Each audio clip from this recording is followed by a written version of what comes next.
Welcome to chapter 39, the last regular chapter of this course. And we will be scraping at the very bottom of the barrel of Maori grammar. So what have we got? We have an interesting combination between participles and a derivational suffix an in Maori. I'm not going to now say that it is necessarily the same an that we have met before, the possessive adjective or derivational suffix like yurain, yuran, for two reasons. One is that it is semantically quite different from that an, what we're looking at. And secondly, because an is used in this function exactly the same function in Tatar. And I don't know what the historical explanation is here. Hopefully I'll figure it out at some point, or somebody else will. So, but what this an does is that I can attach it to participles, to all participles, basically, to derive an adjective that makes the concrete thing denoted by the participle abstract. And if I use it in combination with a passive participle, it becomes comparable to able in English. That if I say pochmo, it concretely means opened, and pochman means openable. You can open it. Ilome means lived, and iloman means habitable. You can live there. If I connect it to the active participle, I take a participle that denotes that somebody is doing something and form an adjective that means that somebody has a tendency to do something. Lütje is scared. Lütjan is timid, fearful, having a tendency towards fear. Malashe is sleeping, and Malashan is sleeping. Yeah, and for the last two participles, it becomes a bit harder to give a concrete meaning, and it's also somewhat more rare in those. But if we have kolashash, dying, kolashashan is deadly, like it has the principal possibility of leading to death. Lishash is coming, lishashan is future, it has the possibility of coming. Chanademe is uninterrupted. Chanademan is constant, like just as in its very nature, something is not interrupted. Kuldeme is unneeded, and kuldeman is completely worthless. Here we have some usage examples. We are also looking at some more clitics here. Weak and imperative forms. We have these endings ya and yan that can be attached to imperative forms to turn a command into a request. So it's like if I say "Vera kolisht," it's like "Vera listen," and if I say "Vera kolisht ya," it would be "Vera, could you listen? Please listen," or so. So it's a part of politeness strategy, like how you can with it make clear what you are actually using your imperative for. Another clitic we have is this is if you know Russian, it is very similar to Russian je, and it's very hard to translate into English. It could, like into German, you could translate it as doch. So it's like, you know that I am innocent. And then I mark this ze is on you know. In German, I say du weißt doch. Oh, you know, something like that. Yeah. So it is more commonly you would find it attached to verbal elements. I don't know, or something like that. I didn't even know about that. But you can also find it attached to nominal element. Pesh kudres o ideme. In German, you might say, das ist doch ein gesprächiger Mensch. Oh, that's a talkative person, something like that. Yeah. I can't put my finger on it better than this, but in my defense, nobody can. The next clitic we're going to look at, fortunately, is one where it is easier to put your finger on its meaning, and that is that the clitic la is used to weaken spatial references. So if you are on a train from Florence to Rome and you are heading to Rome, you could say that you're going to Rome. If you're on the same train, but you're planning to get off and go to Terni over here, you are on the same train to Rome. You're heading towards Rome, but you're not going there. So rather than saying Rimishke to Rome, you're saying Rimishkala towards Rome. You are turning the destination into a direction. So it's like in English, you would add a words or something like here. And it can also be used in reference to spatial forms that do not indicate a movement. Like if you're in Rome, you could say Rimeste ulam, and if you're somewhere around Rome, in the area around Rome, it's Rimeste la. And this la, it can be attached both to the productive case suffixes, the illative and the inessive, and also to adverbial elements and whatnot that don't use these elements. So it could be like kushka, where, kushkala, in what direction.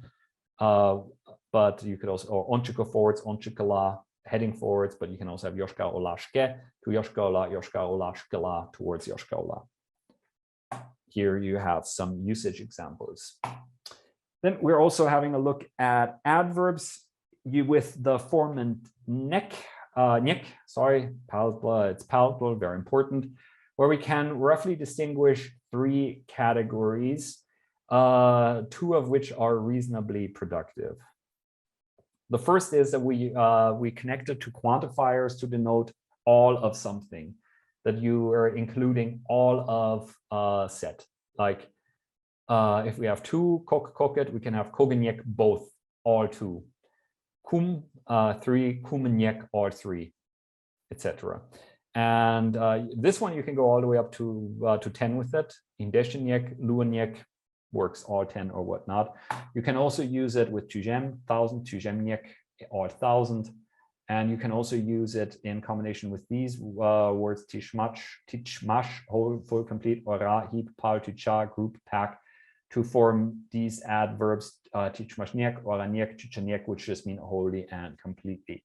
Here you find some usage examples, but you can see that the stress is here on the complete inclusion of whoever is marked by the quantifier at the core of it.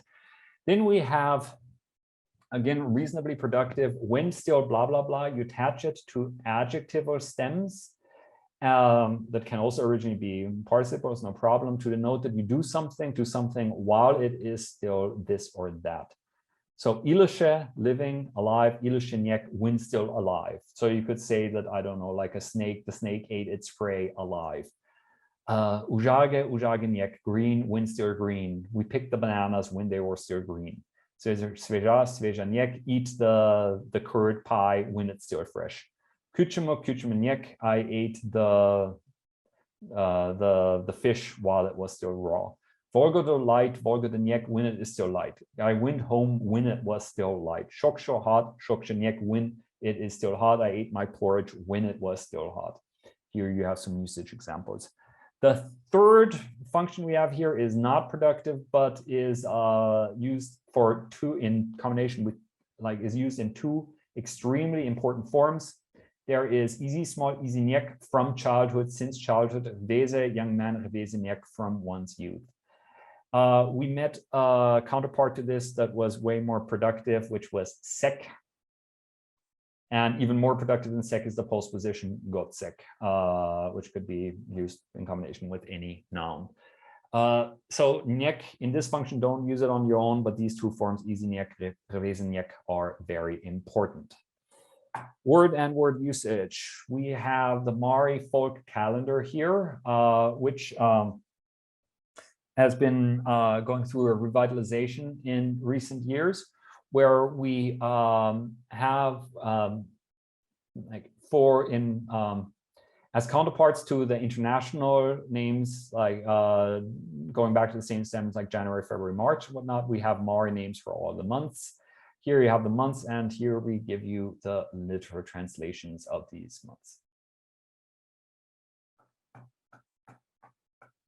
And my experience is that Maris would sometimes they'll themselves not be sure which one, which month is which. So, like, I mean, which implies that in colloquial usage, the international ones are dominant, but especially in cultural institutions and whatnot do like to use them. So it's good to know them, at least passively. So another point we have is comparison, but I don't mean comparison now in the sense of degrees of comparison. I mean likening things to one another. And what we did here basically is that we got our native speaker colleague and we made a bunch of comparisons in English, and we got her to translate these into Mari. And we identified the strategies that she uses. Like, how do we say different things like, oh, I like that pen, I've got the same one, meaning that it is a pen that is exactly the same, but it is not this, like it is this of the same type, but it's not exactly the same pen because I have one, you have one. But if we, for example, have like in physical education in school, everybody gets a ball, and one of the balls is a bit different than the other. And the next day, people pick the balls again, and you have the ball that I had yesterday, like literally the same ball. And then I would say, oh, that's the same ball that I played with yesterday. So we had to look at all these different kinds of comparisons, equations, and such, how they are expressed in Mari. So one thing that is very commonly used is ik1 plus the derivational suffix an, not to be confused with the participle thing I was looking at before. Now actually the possessive adjectival derivation suffix. So that is having one.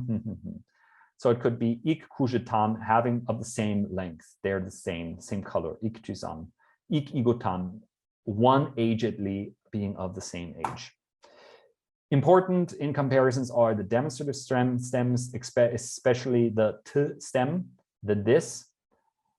When I want to say like Chan does a lot of work, Ivuk also does this much work. We have tinar, this much, Tigai, this kind, Tige, like this. Then we can have ak, this clitic stressing equivalency or even identicalness. When I say Tide Ruchka denak tengeche vosinam, I wrote with this very pen, exactly this pen yesterday. So I said that this ak is often, it is hard to put your finger exactly on what it does, but in this case it isn't. This is fairly straightforward, that it stresses in these constructions equivalency. And often we have a combination of different strategies that we saw, the combination of the t proximal demonstrative stem and this and the ak. Myen tigayak ruchka ulo. I have tigai, this kind, ak, exactly this kind, ruchka ulo, this kind of pen. I have exactly this kind of pen. So the text in this chapter pertains to Mario holidays again, but this time we are also looking at some very new holidays that have been gaining prominence in recent years and that are especially modern nowadays. That concludes not only this chapter, but it concludes the last regular chapter of this whole course.